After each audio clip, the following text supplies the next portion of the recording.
ترتیبی number 7 اور نزولی number 39 ہے۔ تینوں بنیادی عقائد کو اس صورت میں خصوصی اہمیت دی گئی، خصوصی طور پر بیان کیا گیا۔ نمبر 1 توحید، نمبر 2 رسالت، نمبر 3 آخرت۔ وجہ تسمیہ اس صورت میں اعراف کا ذکر ہے کہ جو ایک مقام ہے جنت اور جہنم کے درمیان، ایک ان کی فصیل ہے جہاں پر وہ لوگ ہوں گے جن کی نیکیاں اور برائیاں برابر ہوں۔ نیکیوں کی وجہ سے اللہ کریم ان کو جہنم میں نہیں بھیجے گا، اور برائیوں کی وجہ سے وہ جنت میں بھی نہیں جا سکیں گے۔ انہیں اعراف کے مقام پر ٹھہرایا جائے گا، اعراف کے مقام پر ٹھہرایا جائے گا۔ پھر وہاں ان کی گفتگو بھی ہوگی، جنت والوں کے ساتھ بھی، جہنم والوں کے ساتھ بھی۔ اللہ نے اصحاب اعراف کا ذکر جو ہے اور گفتگو وہ سورہ اعراف میں نقل کی ہے۔ بالآخر اللہ کریم ان کے ساتھ رحمت کا معاملہ کرتے ہوئے جنت ہی میں بھیجے گا، کیونکہ اللہ کریم کی جو رحمت ہے وہ اس کے غضب پر حاوی ہے۔ اللہ کی رحمت اس کے غضب پر کیا ہے؟ حاوی ہے۔ انشاءاللہ اس کے متعلق نبی پاک صلی اللہ علیہ وسلم کا جو قول ہے وہ آج کے درس حدیث میں انشاءاللہ میں عرض کروں گا۔ تو اس سورہ اعراف کا اپنی ماں قبل والی سورہ انعام کے ساتھ ربط یہ ہے، فرمایا کہ مسئلہ توحید واضح ہو گیا دلائل کے ساتھ۔ سورہ انعام میں دلائل عقلیہ، دلائل نقلیہ ہے، دلائل وحی، ان کو ذکر کیا گیا۔ فرمایا مسئلہ توحید واضح ہے، اب اس مسئلے کو علل اعلان، جرت کے ساتھ، استقلال کے ساتھ، بہادری کے ساتھ بیان کیجیے۔ بہادری کے ساتھ کیا کیجیے؟ بیان کیجیے۔ حضرت موسیٰ علیہ السلام کا ذکر بہت زیادہ قرآن مقدس میں ملتا ہے، اس صورت میں بھی ہے حضرت موسیٰ علیہ السلام کا۔ اللہ پاک پیارے پیغمبر کو تسلی دیتے، دیکھیں آپ کی جماعت میں سے جو حضرت موسیٰ علیہ السلام ہے ان پر کتنے مصائب آئے ہیں، اور انہوں نے ان سارے مصائب کا مقابلہ کرتے ہوئے حق بیان کرنا نہیں چھوڑا، بلکہ بڑے مضبوطی کے ساتھ ڈٹ کر فرعون کا مقابلہ کیا اور حق کی آواز بلند کرتے رہے۔ لہذا مسئلہ توحید دلائل کے ساتھ واضح ہے، اس کو وج گج کے ڈنکے کی چوٹ پر بیان کیجیے۔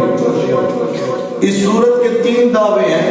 پہلا دعویٰ جو ہے وہ پہلی ہی آیت میں بیان کیا گیا، اور وہ یہ ہے کہ نفی شرک تصرف، شرک فعلی کو جرت اور استقلال سے بیان کرنا، اس کی تبلیغ کرنی ہے۔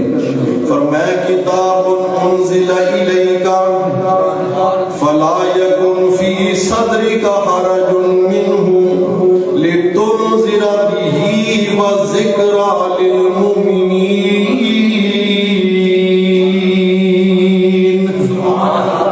میرے پیارے پیغمبر، دل میں کوئی تنگی نہیں لانی، کشادہ دل کے ساتھ قرآن پڑھتے رہیے، بیان کرتے رہیے، اور لتنذر بہ وذکری للمؤمنین۔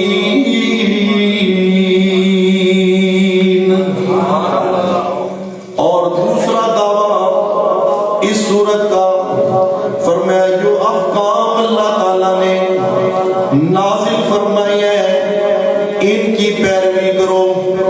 اللہ نے جو احکام نازل کیے ان کی پیروی کرو، اور شیاطین کی پیروی نہیں کرنی۔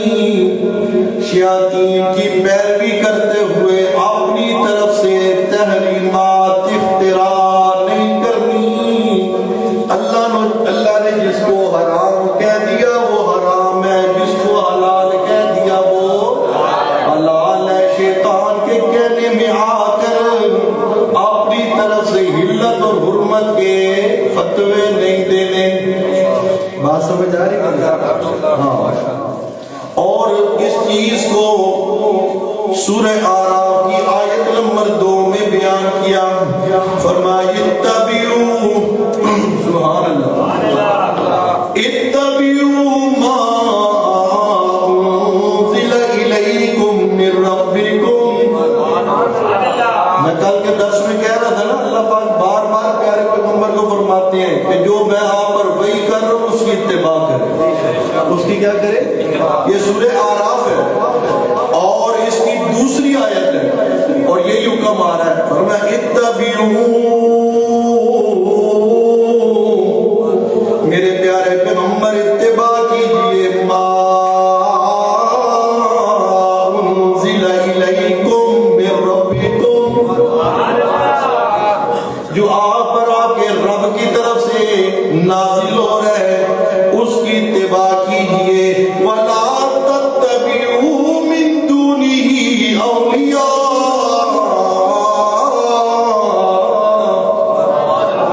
کسی اور کی کوئی دوست ہو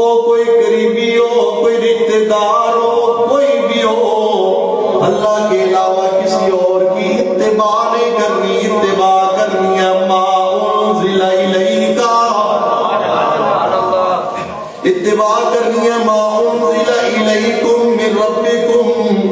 یہ دوسرا دعویٰ. تیسرا دعویٰ فرمایا غیب دان کارساز متصرف امور اللہ ہی کی ذات ہے اور اللہ پاک ہی مختار کل ہے.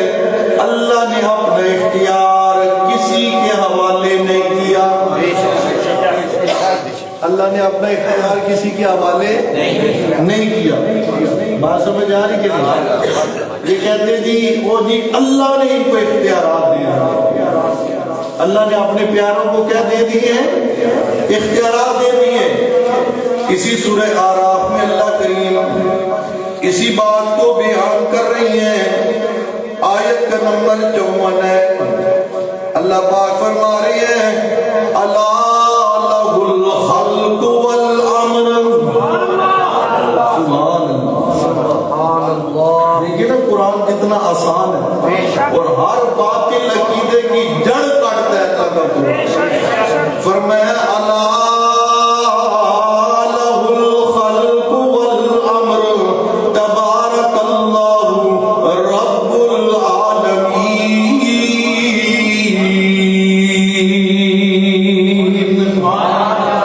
ہر چیز کا خالق بھی کون ہے اور حکم بھی کس کا چلتا ہے, اختیار بھی کس کا چلتا ہے, اللہ ہی کا چلتا ہے. تبارک اللہ.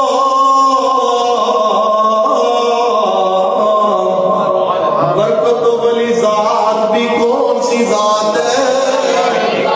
رب العالمین.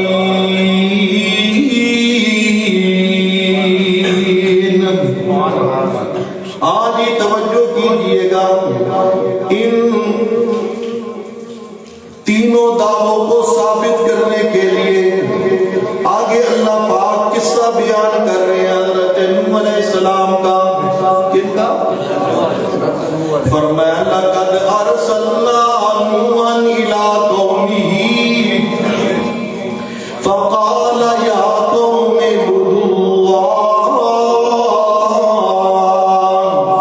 ما لکم من الہ غیرہ انی اخاف علیکم عذاب یوم عظیم.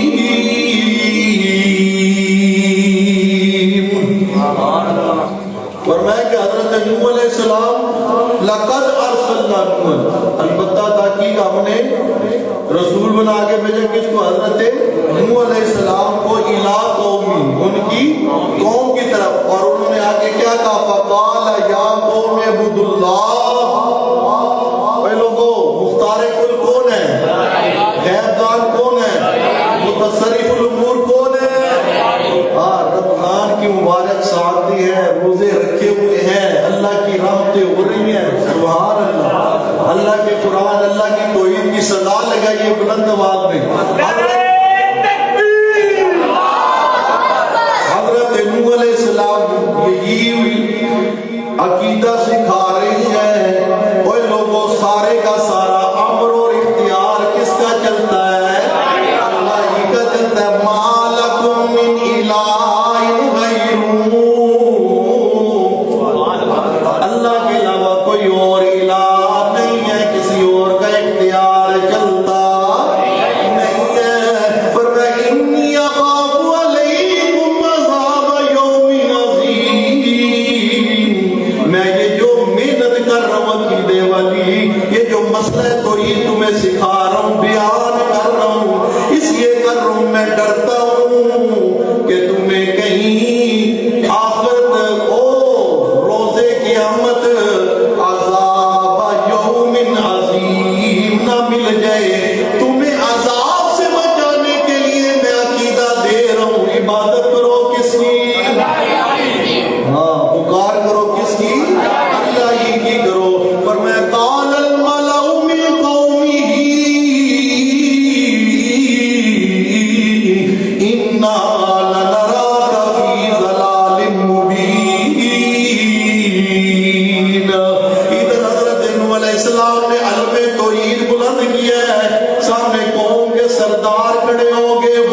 کھڑے ہو گئے، چودھری کھڑے ہو گئے، ملک کھڑے ہو گئے، راجہ صاحب کھڑے ہو گئے، اٹھ کے کہنے لگے اوئے اوئے اوئے اس کی نہ ماننا، اس کی بات نہ ماننا، اِنَّا لَنَرَاكَ فِي ضَلَالٍ مُبِينٍ، ہم تمہیں کہہ رہی ہے یہ منہ جو ہے یہ گمراہ ہے۔ اللہ پاک پیارے پیغمبر صلی اللہ علیہ وسلم کی بھی تسلی فرما رہے ہیں نا، فرمایا میرے پیارے پیغمبر حوصلہ رکھیے، ڈٹ کے مسئلہ بیان کیجیے۔ پہلے پیغمبروں کے ساتھ یہ واقعہ پیش آیا ہے، ہر پیغمبر کے ساتھ قوم والے مخالف ہو گئے، بڑے بڑے سردار چودھری وڈیرے خان زادے تھے، ملک زادے تھے، اور پتہ نہیں کڑے کڑے حرام زادے، سارے پیغمبروں کے مقابلے میں کیا ہو گئے؟ کھڑے ہو گئے کہ نہیں ماننا، یہ تو گمراہ ہے۔ بات سمجھ آ رہی کہ نہیں؟ آج توجہ کیجئے، فرمایا حضرت نوح علیہ السلام نے بھی یہی دعوت پیش کی۔ آگے دوسرا قصہ لے آئے، فرمایا وَإِلَىٰ عَادٍ أَخَاهُمْ هُودًا، قوم عاد کی طرف أَخَاهُمْ هُودًا،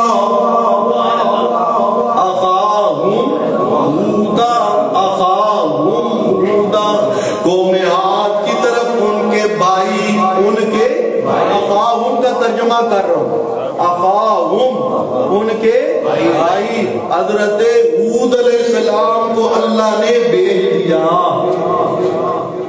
توجہ کرنی آپ توجہ، فرمایا کہ قوم عاد کی طرف اخاہم ہودا، ان کے بھائی حضرت ہود علیہ السلام کو بھیج دیا۔ اب اخوت دیکھیے نا، یا کون سی اخوت مراد ہے؟ قوم والے کافر ہیں اور حضرت ہود علیہ السلام اللہ کے پیغمبر ہیں۔ بات سمجھ آ رہی کہ نہیں؟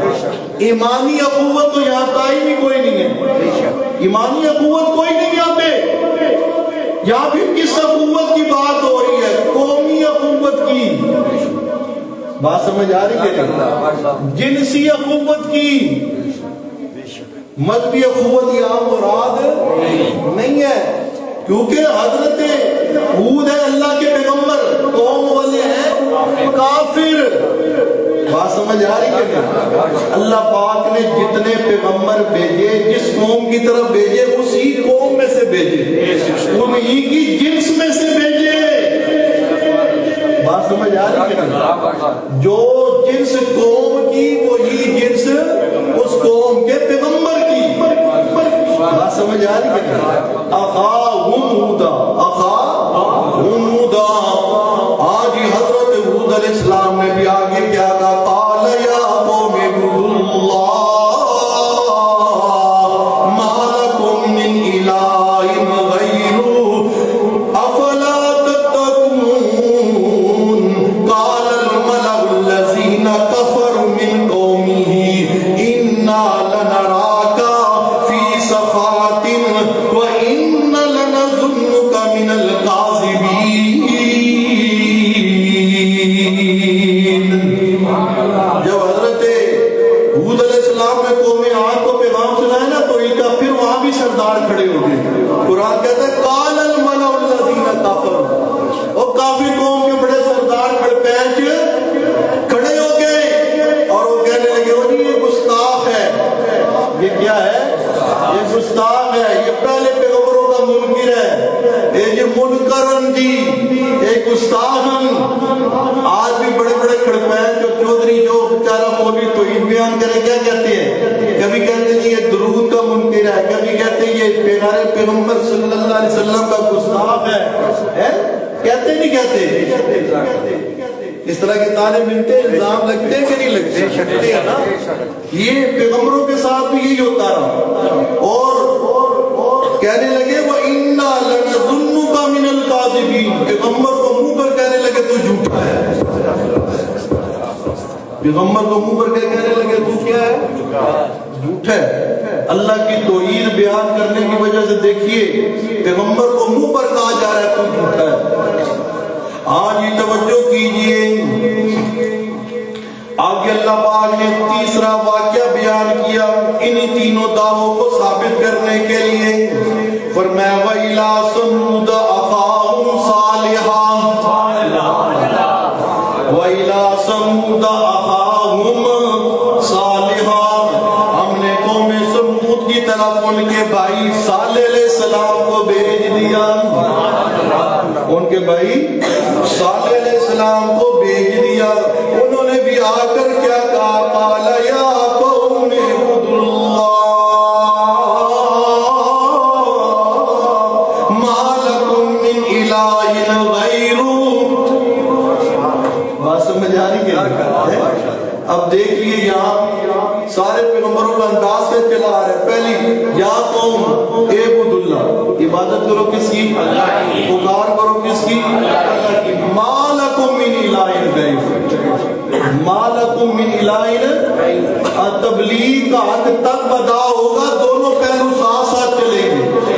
خالی یہ بیان کرتے رہنا کہ جی اللہ نے کائنات پیدا کر دی، اللہ خالق ہے، اللہ مالک ہے، اللہ رازق ہے، اللہ عالم الغیب ہے، اللہ مختار کل ہے، اللہ ہواؤں کا مالک ہے، اللہ فضاؤں کا مالک ہے، اللہ سمندروں کا مالک ہے، اللہ پہاڑوں کا مالک ہے۔ مسئلہ پورا نہیں ہوتا، ساتھ یہ کہنا پڑے گا اے جن کو تم پوجتے ہو وہ کچھ نہیں کر سکتے۔ بات سمجھ آ رہی ہے؟ مسئلہ تب پورا ہوگا، توحید کا حق تب ادا ہوگا، تبلیغ کا حق تب ادا ہوگا۔ میں نہیں کہہ رہا، یہ قرآن اٹھائیے، پیغمبروں کا انداز دیکھیے، جہاں اللہ کی عبادت کی دعوت ہے ساتھ غیر اللہ سے نفی بھی موجود ہے، اور اللہ نے جو ہمیں کلمہ دیا ہے اس کی ابتدائی نفی سے ہوئی ہے، اس بات سے نہیں ہوئی ہے۔ بات سمجھ آ رہی ہے؟ لوگ کہتے ہیں جی منفی پہلو بیان نہ کرو، توڑ پیدا ہوتا ہے۔ کلمہ پڑھنا ہی چھوڑ دو، کلمے کی ابتدائی لا سے ہے، سبحان اللہ، کس سے ہے؟ لا سے، منفی پہلو سے۔ فرمایا لا الہ، کوئی الہ نہیں، کوئی الہ نہیں الا اللہ۔ پہلے دل صاف کرو نا اپنا، لا الہ اس دل میں کوئی بھی نہیں ہونا چاہیے، جب کوئی نہیں اس کے بعد الا اللہ، سبحان اللہ، خالق اللہ، حاجی۔ بات سمجھ آ رہی کہ نہیں؟ ہمارے وہ پیر و مرشد حضرت شاہ جی وہ بڑا اس پہ بڑی لے سے کہتے ہیں کلا اللہ، کلا۔ آج ہی توجہ کیجئے، فرمایا وَإِلَىٰ ثَمُودَ أَخَاهُمْ صَالِحًا قَالَ يَا قَوْمِ اعْبُدُوا اللَّهَ مَا لَكُم مِّنْ إِلَٰهٍ غَيْرُهُ۔ آگے پھر اللہ پاک فرمایا وَإِلَىٰ مَدْيَنَ أَخَاهُمْ شُعَيْبًا وَإِلَىٰ مَدْيَنَ أَخَاهُمْ شُعَيْبًا، ہم نے قوم مدین والوں کی طرف ان کے بھائی حضرت شعیب علیہ السلام کو بھیجا، ان کے بھائی حضرت شعیب علیہ السلام کو بھیجا۔ حضرت شعیب علیہ السلام بھی آگے کیا کہہ رہے ہیں، قال یا قوم اعبدوا اللہ ما لکم من الہ غیرہ، ما لکم من الہ غیرہ۔ او میری قوم بولو، عبادت کے لائق، پکار کے لائق، سجدے کے لائق، نظر و نیاز کے لائق، غیب دان، متصرف الامور، کارساز، حاجت روا، جس کا سارا اختیار چلتا ہے وہ اکیلا۔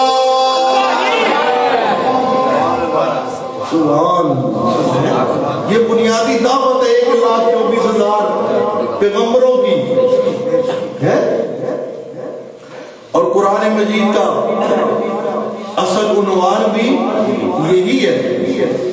ہاں جی توجہ کیجئے، پیارے پیغمبر کے حسن کے کافر بھی قائل تھے، ان کے اعلیٰ نسب کے وہ بھی قائل تھے کہ محمد سے زیادہ اعلیٰ نسب والا بھی کوئی نہیں، حسین بھی کوئی نہیں۔ اور بھئی حسین اور اعلیٰ نسب تو اپنی جگہ پر، پیارے پیغمبر سے زیادہ امین بھی کوئی نہیں ہے، محمد سے زیادہ دیانت دار بھی کوئی نہیں، سچا بھی کوئی نہیں، امانت دار بھی کوئی نہیں۔ تو پھر تکلیف کس چیز سے تھی؟ بات سمجھ آ رہی ہے؟ پیغمبر حسین بھی لگتا ہے ان کو، پیغمبر صادق بھی مانتی ہے، امین بھی مانتی ہے، دیانتدار بھی مانتی ہے، زبان پر اعتبار بھی کرتی ہے، کردار کی گواہی بھی دے رہی ہے۔ دشمن پتھر کیوں مارے ہیں، لہولوان کیوں کیا ہے، بدر کے میدان میں، احد کے میدان میں پیارے پیغمبر کے دندان شہید ہو رہے ہیں، سر مبارک کو زخمی کیا جا رہا ہے، کیوں کیا جا رہا ہے؟ مسئلہ کیا تھا؟ کوئی ذاتی مسئلہ نہیں تھا، مسئلہ اللہ کی توحید کا تھا۔ مسئلہ یہ تھا پیارے پیغمبر انہیں سارے جھوٹے معبودوں سے ہٹا کر ایک سچے اکیلے معبود اللہ کی عبادت پر لگانا چاہتے تھے۔ آج یہ توجہ کیجئے، اللہ پاک نے یہ پیغمبروں کے قصے بیان کر کے تینوں دعووں کو ثابت کیا۔ تینوں دعووں کو کیا کیا؟ ثابت کیا کہ مسئلہ دلائل سے مزین ہے، ثابت ہے، لہذا آپ اس کو خوب بیان کرو۔ کوئی مخالفت کرتا ہے تو کرتا رہے، کوئی روڑے اڑکاتا ہے تو اڑکاتا رہے، اور اللہ نے اپنا کوئی اختیار کسی کے حوالے نہیں کیا۔ کوئی منسٹری اللہ نے کسی کو الاٹ نہیں کی۔ یا تو منسٹری الاٹ ہوتی ہے نا، اللہ پاک اکیلا قادر مطلق آتا ہے، اس نے اپنی بادشاہی کا، اپنی خدائی کا کوئی شعبہ کسی کو الاٹ کہ جی میں نے بچوں والا شعبہ فلاں پیر صاحب کو دے دیا ہے، یہ فلاں گدی والا جو ہے بیٹیاں دے گا، فلاں گدی والا نوکریاں دے گا، فلاں گدی والا چھوکریاں دے گا، فلاں ری کی طرح ٹھیک کرے گا، فلاں جو ہے وہ آنکھوں کی بینائی ٹھیک کر دے گا۔ فرمانی الا لہ الخلق والامر، الا لہ الخلق والامر، تبارک اللہ رب العالمین۔ بات سمجھ آ رہی ہے؟ ہاں جی۔ پھر آگے اللہ پاک نے نبی کریم صلی اللہ علیہ وسلم سے فرمایا میرے پیارے پیغمبر اعلان کر، کیا کر؟ اعلان کر، تاکہ یہ جو تین دعوے ہیں، یہ جو تین دعوے ہیں تیری زبان سے بھی ثابت ہو جائے۔ پیارے پیغمبر محمد رسول اللہ صلی اللہ علیہ وسلم اپنی زبان اقدس سے اعلان کر رہی ہیں۔ یہ سورت کا نام سورہ آراف ہے، اور سورہ آراف کی آیت نمبر 188 ہے۔ فرمایا قل لا املک لنفسی نفعا ولا ضرا الا ما شاء اللہ۔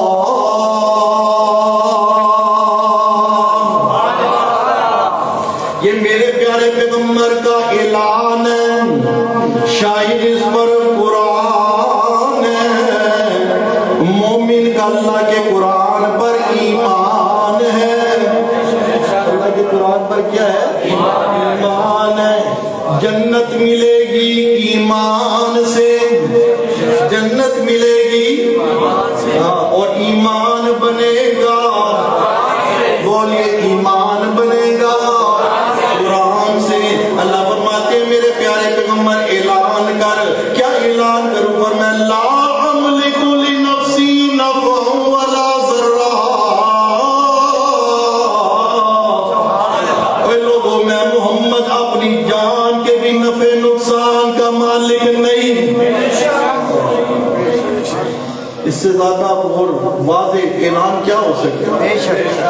وہ یہ کہتے ہیں نا پیر نفع نقصان کے مالک ہیں جی، گدی نشین جی، بوریا نشین جی، سہیلی سرکار، بھولیا علی سرکار، ڈھولیا علی سرکار، اٹا علی سرکار ہے جی، پانا والی سرکار، گھوڑے شاہ، مکوڑے شاہ ہے۔ بات سمجھ آ رہی کہ نہیں؟ فلاں شریف تے فلاں شریف پیارے پیغمبر بعد از خدا بزرگ تو ہی قصہ مختصر اللہ کے بعد رتبہ مقام آن شان ہے تو آمنہ کے لال محمد رسول اللہ صلی اللہ علیہ وسلم کی وہ فرما رہی ہیں اللہ کے کہنے سے فرما رہی ہیں فرمایا لا املکو لنفسی نفعا ولا ضرا الا ما شاء اللہ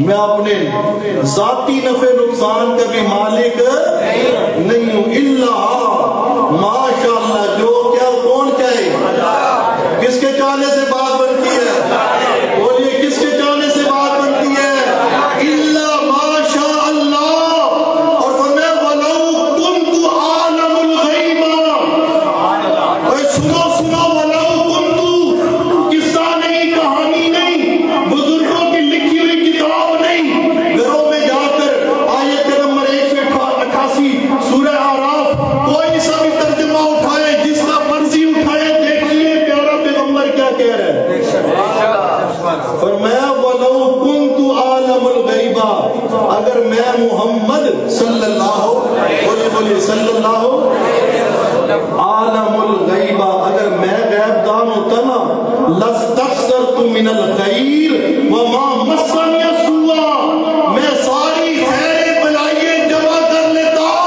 اور میں محمد کو کوئی سوء کوئی تکلیف نہ پہنچتی